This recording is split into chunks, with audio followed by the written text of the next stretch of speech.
There are moments in life when a simple decision can change everything forever. I thought that learning piano at 40 would just be a hobby, a way to fill the empty afternoons of a life that had become too predictable. I never imagined that those keys would lead me to discover chords within myself that I didn't even know existed. If you've ever felt that there was something dormant inside you, waiting to be awakened, then perhaps you'll understand what I'm about to tell. This is my most intimate confession about how music taught me much more than just melodies. The idea came to me on an ordinary morning while I was having coffee alone in the silent kitchen. The house seemed to echo the emptiness of a routine that had been repeating for years, and I found myself thinking about when was the last time I had done something just for me, something that would bring me genuine pleasure. The ad in the local newspaper caught my attention. Experienced piano teacher offers private lessons. Without thinking much, I called and scheduled the first lesson. Sometimes destiny presents itself in simple ways, and we don't realize that we're about to open a door that will change everything. That phone call was my first note in a symphony that I didn't yet know I was beginning to compose. When I arrived at the indicated address, I discovered an elegant house with a well-maintained garden and an entrance that breathed discreet sophistication. Nervousness took hold of me as I rang the doorbell. What madness was this? A woman my age starting to learn piano as if she were a teenager full of dreams. But when the door opened, all my questioning instantly dissipated. He was there, standing in the doorway, and he was exactly the type of man you don't forget after seeing once. Tall, elegant bearing, perfectly combed gray hair and eyes that seemed to hold fascinating stories. He smiled with genuine kindness and said, "You must be my new student. Please come in." His voice was deep, modulated, as if each word was carefully chosen before being pronounced.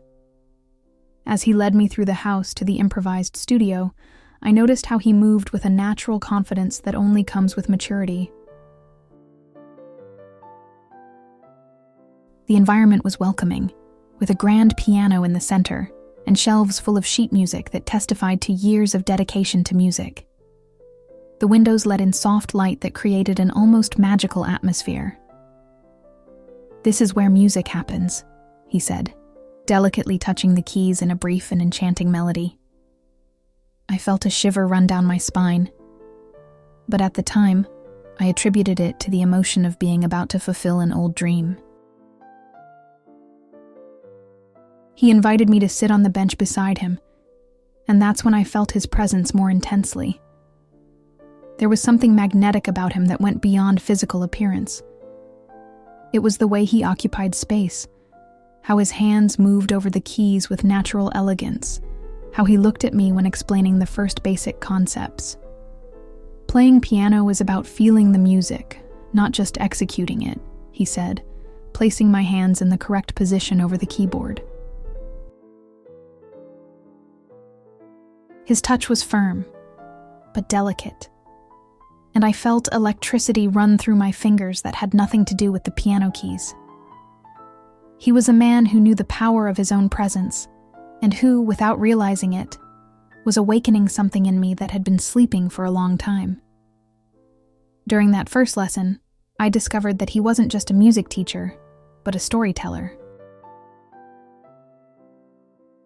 Each scale he taught me came accompanied by a small narrative about the origin of the melody, about the composers who created it, about the emotions they intended to transmit.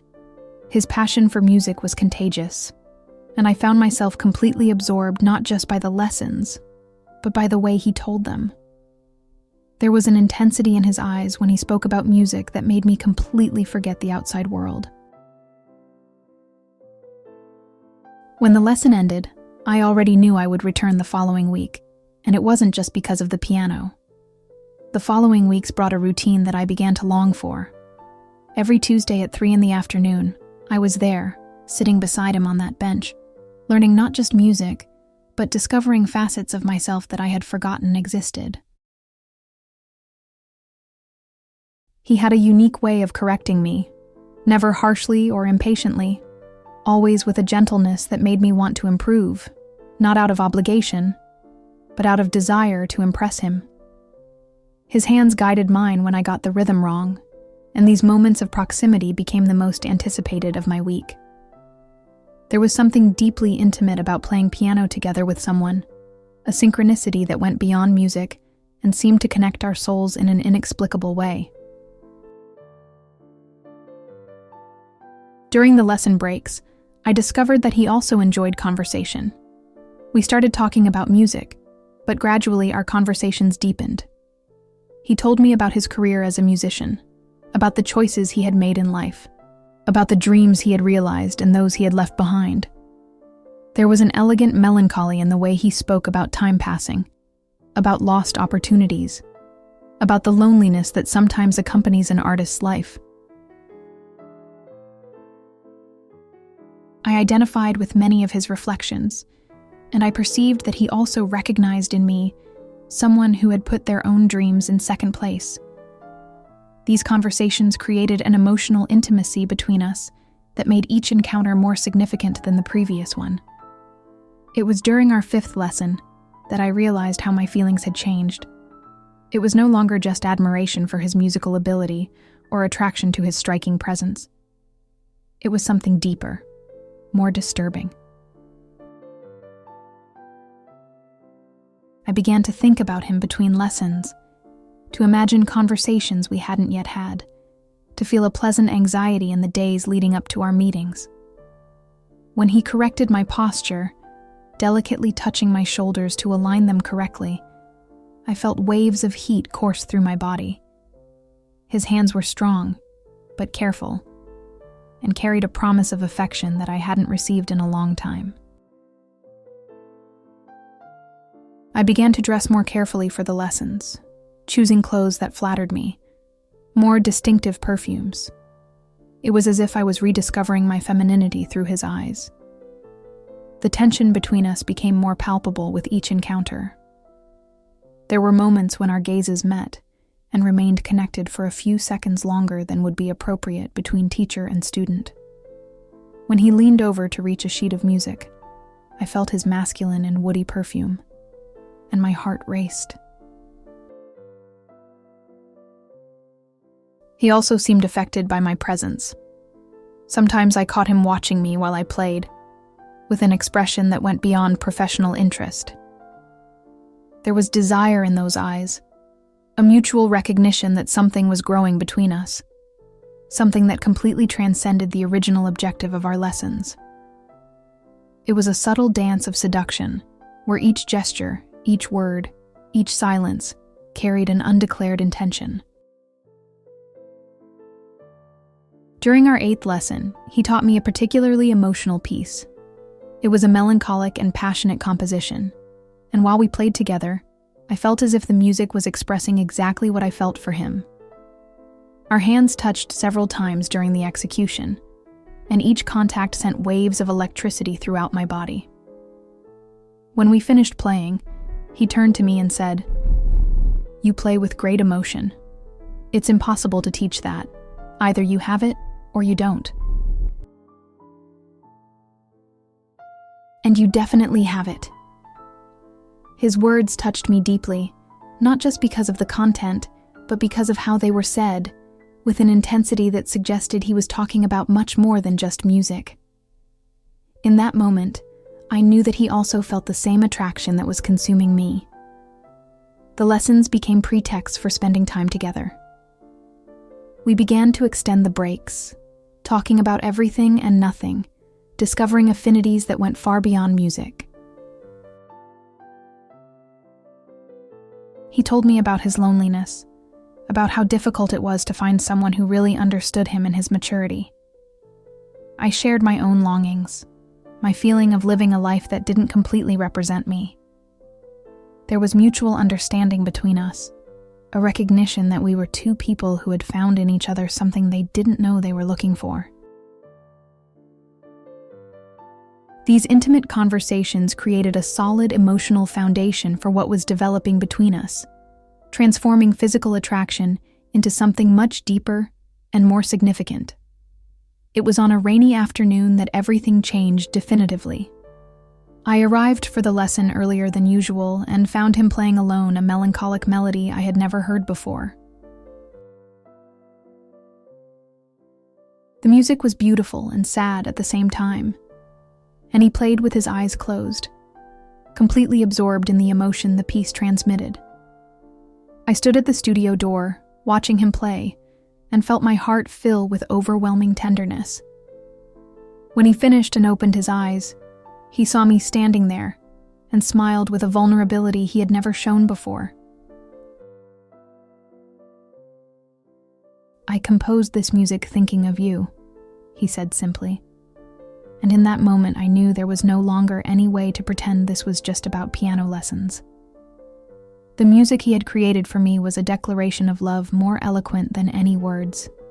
That day, for the first time, we couldn't concentrate on the lesson. The tension between us had reached a point where it could no longer be ignored. Sitting side by side on the piano bench, I could feel the heat emanating from his body, could hear his slightly altered breathing. When he placed his hand over mine to teach me a new position, neither of us withdrew it. We stayed like that for long moments, hands intertwined over the silent keys, feeling the electricity that circulated between us. He was the one who broke the silence. This thing that's happening between us. Do you feel it too? His voice was hoarse, loaded with emotion, and when I raised my eyes to meet his, I saw there the same whirlwind of feelings that was consuming me. I nodded silently, unable to speak. What happened next was inevitable, and at the same time surprising in its tenderness. He leaned slowly toward me, giving me time to pull back if I wanted to, but I didn't want to pull back. I had wanted that moment for weeks, dreamed of it, and when our lips met, it was as if all the pieces of a complex puzzle fit together perfectly. The kiss was soft at first, exploratory, as if we were discovering unknown territory. Then it deepened, loaded with all the repressed desire we had accumulated during those weeks of proximity and tension. His hands, the same ones that created magical music on the piano, now delicately explored my face, my neck, awakening sensations I had forgotten I could feel. We separated breathlessly, looking at each other with a mixture of surprise and recognition. "I can no longer pretend that you're just my student," he said, caressing my face with a tenderness that made me tremble. His words echoed exactly what I felt. That situation had completely transcended any conventional definition. We were two mature people who had found each other at the right moment in their lives, ready to explore something new and intense. The age difference between us didn't matter. In fact, his maturity was part of what attracted me to him. There was a solidity in his personality, a confidence earned through the years, that made me feel safe and desired at the same time. We decided to leave the lessons aside for that day and simply talk about what was happening between us. We sat on the sofa in his studio, close enough to feel each other's presence, but without hurrying to physically consummate what was already emotionally consummated. He told me about past relationships, about disappointments and learnings, about how he had reached a point in life where he preferred solitude to superficial relationships. I shared my own heartaches, my feeling of being emotionally asleep for years, my surprise at discovering I was still capable of feeling something so intense. This frank and honest conversation created an intimacy between us that made everything that would come after much more meaningful. The following weeks were of an emotional intensity I hadn't experienced in decades. We continued with the lessons, but they had transformed into encounters where music was just a pretext for being together. Each piece we played together became an intimate conversation. Each melody expressed feelings we were still learning to name. He taught me not just musical technique, but also about myself, about my capacity to feel and express emotions through art. There was a unique sensuality in playing piano with someone you're in love with. Each shared note, each harmony created together, each moment of perfect synchronicity between our hands created an intimacy that went far beyond the physical. Our meetings extended beyond the scheduled lessons. He began inviting me to stay for dinner, and those nights became the most precious moments of my week. We talked for hours about everything: art, philosophy, dreams, fears, past experiences. I discovered in him a refined intellectual, someone who had cultivated a rich and complex worldview through the years. His opinions challenged me. His stories fascinated me. His way of seeing life inspired me to question my own existence. It was as if he was awakening me not just to love, but to life in its fullness. In his company, I felt more alive, more intelligent, more interesting than I had felt in years. The sexual tension between us grew with each encounter, but he never pressured me. There was an old-school gallantry in his way of courting me that deeply enchanted me. He treated me like a desirable and interesting woman, and not just as a student or a conquest. His advances were subtle, respectful, but loaded with a promise that made me shudder. When we walked to my car at the end of the nights, he always accompanied me, held my hand, sometimes stole a lingering kiss that left me weak in the knees. They were moments of pure magic, where I felt like a teenager living her first love, but with the emotional maturity of someone who knew exactly what she was feeling. It was on a particularly special night that he prepared a surprise for me.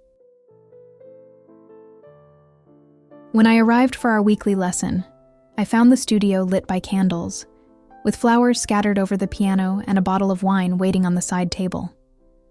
"Today, we're going to celebrate," he said, embracing me with a tenderness that made me melt in his arms. He had prepared a small private recital, playing for me some of the most beautiful pieces from his repertoire. Watching him play in that romantic atmosphere was an almost transcendental experience. His hands danced over the keys with a mastery that hypnotized me, and I could see in his expression all the passion he felt not just for music, but for me. It was complete seduction, visual, auditory, emotional. When he finished playing, he extended his hand to me. "Now it's your turn," he said, inviting me to play something for him. I chose a simple piece I had learned in the first lessons, but I played it with all the feeling I had developed for him during those months. My hands trembled slightly, not from nervousness, but from pure emotion. He stood beside me, watching every movement, and when I finished, he leaned down and whispered in my ear, "You play with your soul, not just with your fingers. That's what makes someone special in music and in life." His words hit me like a caress, and when I turned to look at him, I saw in his eyes an intensity that made me understand that that night would be different from all the others. The wine relaxed our last inhibitions, and we talked about desires, about unrealized dreams, about the strange sensation of finding someone special at a stage in life when we no longer expected surprises. He told me how I had changed his routine, how he looked forward to our meetings all week, how he had begun composing music inspired by our connection. I shared how he had awakened in me a version of myself that I thought I had lost forever, a woman capable of falling intensely in love, of feeling desire, of dreaming of romantic possibilities. It was an intimate and revealing conversation that brought us even closer, creating a solid foundation for what we knew was going to happen. When he approached me that night, it was with a reverence that touched me deeply. His hands caressed my face as if I were made of porcelain. His eyes sought mine, asking permission before each gesture.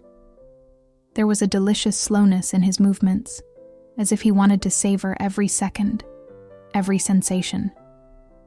When he kissed me, it was with an intensity that spoke of weeks of contained desire, but also with a tenderness that revealed the deep affection he had developed for me. He was a man who knew exactly how to touch a woman, not just physically, but emotionally. Each caress came accompanied by whispered words of admiration. Each kiss brought a promise of care and devotion. What happened that night transcended any experience I had ever lived. It wasn't just a physical encounter, it was a complete communion of souls that recognized each other. He loved me with the same mastery with which he played piano, knowing exactly where to touch, when to accelerate the rhythm, when to slow down to create suspense. His hands explored my body as if they were discovering a new and fascinating instrument, creating melodies of pleasure that I didn't know were possible. There was a maturity in our passion that only comes with experience, a capacity to give and receive pleasure that transcended the urgency of young desire.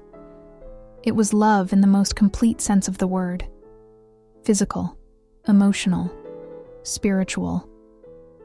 That night, I rediscovered my femininity in an overwhelming way. In his arms, I stopped being the woman who had resigned herself to a life without passion and became someone capable of feeling and expressing desire with an intensity that surprised me. He made me feel beautiful, desirable, interesting. His words of admiration, whispered between caresses, rebuilt a self-esteem that I didn't even realize I had lost. It was as if he was reminding me of who I really was underneath all the roles I had assumed over the years. In his bed, I was simply a woman in love, free to feel and express everything I had repressed for so long. The morning brought a sensation of rebirth. I woke up in his arms with a lightness I hadn't felt in years. He slept peacefully, and I was able to observe his relaxed face, the expression lines that told the story of a life lived with intensity, the gray hair that seemed more attractive to me every day. There was something deeply intimate about watching him sleep, a vulnerability he showed only to me. When he opened his eyes and found me watching him, he smiled with a tenderness that made me melt again. "Good morning, my muse," he whispered.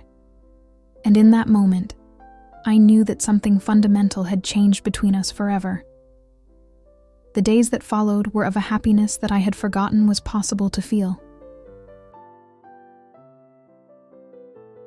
Our meetings were no longer limited to piano lessons. They became dates between mature lovers who had discovered an unexpected passion in each other. He took me to see special places, intimate restaurants where we could talk for hours, concerts where we shared our passion for music. Each program was carefully thought out to give me pleasure, and I felt courted in a way I had never experienced before. He was a man who knew how to treat a woman, who understood that true romance is in the details, in the small gestures of affection and consideration. Our piano lessons transformed into something completely different. We played together not as teacher and student, but as two passionate musicians who found in music a way to express feelings that sometimes words couldn't convey. He composed several pieces for me, melodies that perfectly captured the different moments of our passion: the initial tension, the awakening of desire, the consummation of love, the tenderness that came after. Hearing these compositions moved me deeply, as they were like love letters written in musical notes, intimate declarations from an artist to his muse. But every intense passion brings with it its own complexities. I began to question what we were building together, whether this had a future beyond the intensity of the present moment.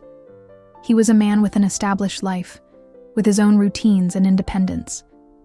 I also had my responsibilities and my own existence outside those magical moments we shared. There was a part of me that wondered if we weren't living a beautiful fantasy, but a temporary one. These doubts tormented me in moments of solitude, creating an anguish that contrasted with the intense happiness I felt when we were together. I talked to him about these concerns on a night when we stayed up very late talking after a particularly emotional piano session. He listened to me with the patience and understanding he always demonstrated, and then shared his own reflections about our relationship. "I don't know what the future holds for us," he said, holding my hands between his. "But I know that what we live is real, is intense, and changed my life in a way I no longer expected to be possible at this stage of life. Maybe that's what matters, not the duration, but the depth of what we feel." His words brought relative peace, an acceptance that some loves are precious exactly for their intensity, regardless of their permanence. We decided to live our love day by day, without great plans or expectations beyond the pleasure of being together. It was a mature approach to romance, an acceptance that some connections are precious gifts that should be appreciated in their fullness, without the anxiety of trying to control them or guarantee their duration. Our meetings became even more precious with this understanding. Each moment together was valued as something unique and special. There was an almost meditative quality to our way of loving, a complete presence in the present moment that made each shared experience more intense and meaningful. The weeks turned into months, and our relationship matured into something deep and sustainable. We found a rhythm that worked for both of us, regular meetings that fed our passion without overwhelming our individual lives. He continued being my piano teacher, but now he was also my lover and confidant. I learned not just to play music, but to express through it feelings I had never been able to verbalize. Each piece we mastered together became a shared victory, proof of our harmony not just romantic, but also intellectual and artistic. There were challenging moments, of course. Relationships between mature people bring with them past histories, established patterns, and sometimes our different ways of seeing certain situations created small frictions. But we learned to navigate these differences with maturity and mutual respect. He taught me about patience and contemplation, about the beauty of savoring moments instead of rushing toward the next goal. I brought to his life renewed energy, a spontaneity he had lost over the years. We were good for each other, each complementing what was missing in the other. Music became the language of our love. We communicated through melodies, as much as through words. He created small compositions that expressed his mood of the day, and I learned to read in these songs intimate messages about his feelings. When he was nostalgic, he played melancholic pieces. When he was happy, he improvised cheerful and dancing melodies. When he was in love, which happened with increasing frequency, his compositions became intense and romantic. I developed my own capacity to express myself musically, and our piano sessions became true conversations where we alternated between speaking and playing, creating a unique and special intimacy. But like every intense story, ours also had its turning point. One afternoon, he told me about a professional opportunity that had arisen in another city, a position at a prestigious music school that would represent the crowning of his career. It was a chance he couldn't refuse, but that would mean our physical separation. The news hit me like a blow, even knowing that moments like this could come. We had built something beautiful and intense, but we had always known that our individual lives could take us down different paths. The time had come to decide whether we would try to maintain our connection at a distance, or if we would accept that our love had been a temporary gift, but no less valuable for that. We talked at length about the possibilities. He offered me the chance to go with him, a tempting proposal that deeply stirred me. But I also had my own life, my own responsibilities and dreams that I couldn't simply abandon. It was a complex decision that involved much more than just our feelings for each other. It involved practical, family, professional issues. We realized that regardless of the intense love we felt, we were two people at specific stages of our lives, with limitations and commitments we couldn't ignore simply in the name of passion. We decided to make the most of the time we still had together. Our last weeks were intense and bittersweet, loaded with an emotional urgency that made each moment even more precious. We created memories that we knew we would carry forever. Intimate dinners where we talked until dawn, piano sessions where we played as if it were the last time, nights of love where we gave ourselves completely, as if we could store all that intensity for the times of separation that would come. It was a love conscious of its own temporality, and for that very reason even more intense and meaningful. The night of farewell was one of the most emotional of my life. He prepared a final private recital for me, playing all the songs that had marked our story together. Each melody brought back specific memories: our first lesson, our first kiss, our nights of love. When he finished, he asked me to play something for him, and I chose the first piece I had learned, the one I had played with trembling hands in our second lesson. This time, I played with the technique he had taught me, but mainly with all the love I had learned to feel through him. It was my way of saying thank you for everything he had given me, for having awakened me to a version of myself I didn't even know existed. Today, months after his departure, I still feel his impact on my life daily. I continue playing piano, and each song reminds me of him, of the way he looked at me when I got a difficult passage right, of how he corrected me with patience and affection, of how he transformed musical learning into a journey of self-discovery. The pieces he composed for me became my most precious treasure. They are like love letters I can reread whenever I feel longing. Some people pass through our lives to stay, others to teach us something fundamental about ourselves, and he definitely belonged to the second group. Our relationship taught me that it's never too late to discover unexplored facets of our personality.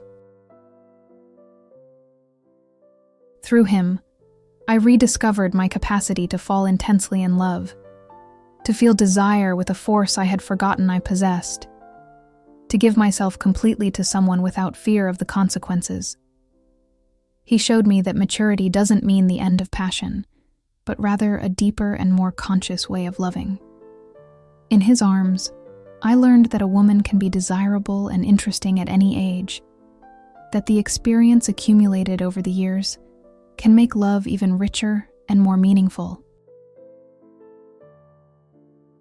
We maintain sporadic contact, affectionate messages that arrive when I least expect them, and that always manage to bring a smile to my face. He tells me about his new life, about the students he's training, about the music he continues composing. I share my own musical discoveries, the new pieces I learned alone, applying the techniques he taught me. There's a nostalgic tenderness in these exchanges, a mature way of keeping alive a connection that was important to both of us, without trying to force it to be something it can no longer be. Sometimes I wonder if I made the right choice by not going with him. There were sleepless nights questioning whether I let true love escape out of fear of change or excessive attachment to my comfort zone. But with time, I came to the conclusion that we made the right decision for that moment in our lives. Our love was intense and transformative, exactly because it happened when it happened, the way it happened. Trying to artificially prolong it might have diminished its magic. Some stories are perfect in their brevity, and ours was one of them. The piano continues to be my passion and my refuge. Every time I sit on that bench and place my fingers on the keys, I feel his presence somehow. It's as if he had left part of himself in the music he taught me, in the techniques he passed on, in the passion for art he awakened in me. I bought a piano for my house and created a routine of practicing every afternoon, At the same time, we used to have our lessons.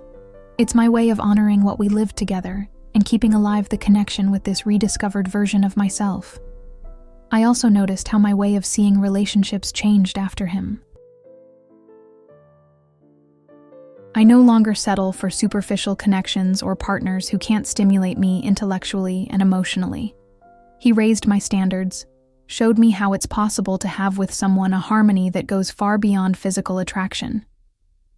Now I seek relationships that have the same depth, the same capacity for mutual growth.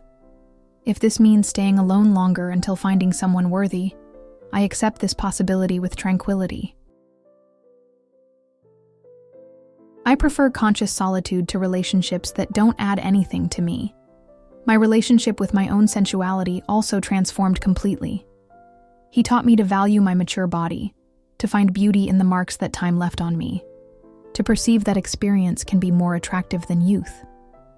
I learned to dress in ways that enhance my femininity, to use perfumes that mark my presence, to take care of myself with the affection that a desirable woman deserves.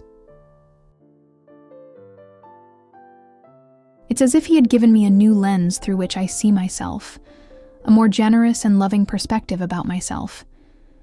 The lessons I learned from him transcend the romantic sphere and extend to all areas of my life. I learned about the importance of pursuing personal passions, even when they seem late or inappropriate for my age. I began to explore other interests I had abandoned years ago: painting, literature, dance.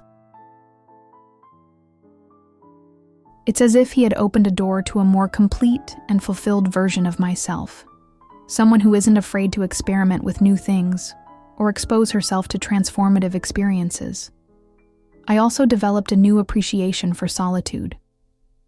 Before him, my life alone seemed empty and purposeless. Now I understand that there's a fundamental difference between being alone and being lonely. I learned to enjoy my own company, to find pleasure in solitary activities, to value moments of silence and introspection. This conscious solitude allowed me to process everything I lived with him and integrate these experiences in a healthy way into my new reality. There were difficult moments, of course.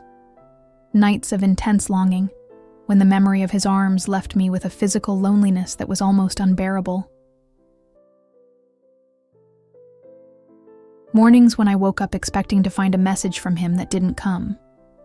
Melancholic afternoons when I played a song I had learned with him and felt overwhelming nostalgia for what we had. But I learned that these waves of longing are part of the process of integrating a significant experience. I didn't try to flee from these feelings, but welcomed them as a natural part of mourning for a love that had transformed. With time, the acute longing transformed into an affectionate and grateful memory. I can think of him now without the piercing pain of the first months after his departure. I remember our time together with genuine gratitude for what he taught me about love, about music, about myself. He was an unexpected gift at a stage of my life when I least expected romantic surprises. Some loves come to stay, others to transform, and ours definitely belong to the second category. Recently, I began giving piano lessons to children in the community. It's my way of giving back what he gave me, of passing forward not just the musical knowledge I acquired, but also the passion for art he awakened in me. Watching these little students discover the magic of music reminds me of my own journey of discovery. Sometimes when I see the sparkle in a child's eyes who has just mastered a difficult piece, I remember the look of approval and pride he directed at me when I managed to play something perfectly. I don't know if our paths will cross again in the future. Maybe yes, maybe not. But regardless of what destiny holds, I carry with me everything I learned through our connection. He taught me that it's possible to reinvent oneself at any stage of life, that love can arrive when we least expect it, that passion has no expiration date. More importantly, he taught me that I'm capable of loving deeply and being loved with the same intensity. If you've made it this far in this story, you probably recognize something of yourself in it. maybe you've also lived an unexpected love that transformed your way of seeing life. Or maybe you're still waiting for this experience, wondering if it's still possible to feel something so intense. I want you to know that yes, it is possible. Love doesn't respect chronologies or social conventions. It arrives when it has to arrive, in the form it needs to arrive, to teach what we need to learn. Our story didn't have a traditional fairy tale ending, but it had something much more valuable: authenticity and genuine transformation. We didn't end up together forever, but we both ended up better than we were before meeting each other. And maybe that's what defines a great love. Not its duration, but its capacity to transform us, to show us possibilities we didn't know existed within us. Today, when I pass in front of that house where it all began, I still feel a tightness in my heart. But it's a sweet tightness, full of gratitude and recognition. Those walls hold the memories of my transformation, of the awakening of a woman who had forgotten her own capacity to feel intensely. Some melodies can only be played when we find the right hands to guide us through the keys of our soul. And if you have a similar story kept in your heart, or if you're still waiting for it to happen, leave your comment here below. Sometimes, sharing our experiences helps us understand that we're not alone in these journeys of discovery and transformation. Mature love exists, and when it arrives, it brings with it a depth and beauty that only life's experience can provide.